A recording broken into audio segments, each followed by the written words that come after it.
little weather to protect them from, I would not find that useful. You have the heat, you have the sun, you have your occasional storm. Occasional being once a year, Ashan said. Well, that is occasional, I said, laughing softly.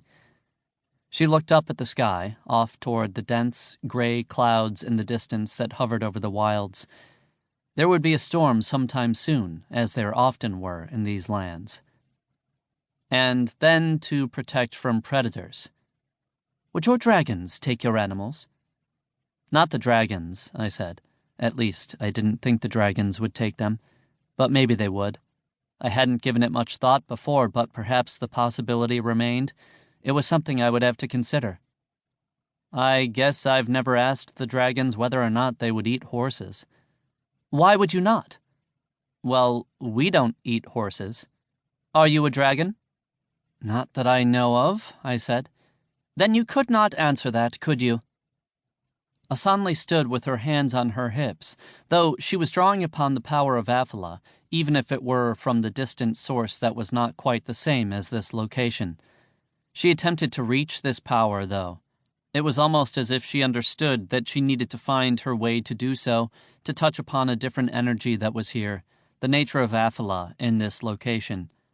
And it was good that we were here together. I needed to understand my purpose. I still needed to understand my journey. She continued watching me. You have been quiet, she said. I'm just contemplating, I said. Contemplating Affelah? That is something that the servants encourage all of us to do, but seeing as how you have started to prove that you aren't a servant, or at least can one day become one, I'm not so sure that you need to contemplate it quite as much as others do. I don't know what more there would be for me to contemplate.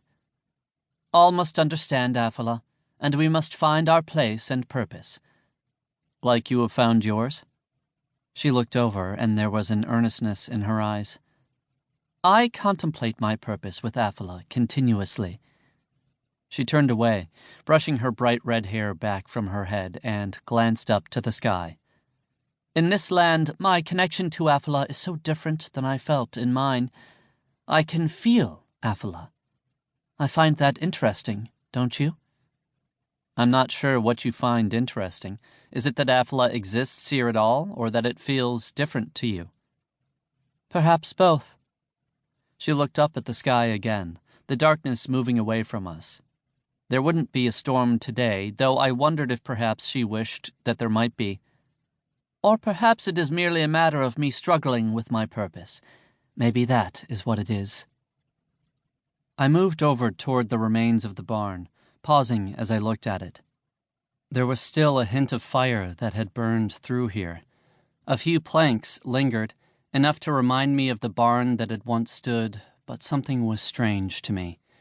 There had once been the smell of hay from the horses that had been stalled here, not to mention the stench of manure, a familiar odor.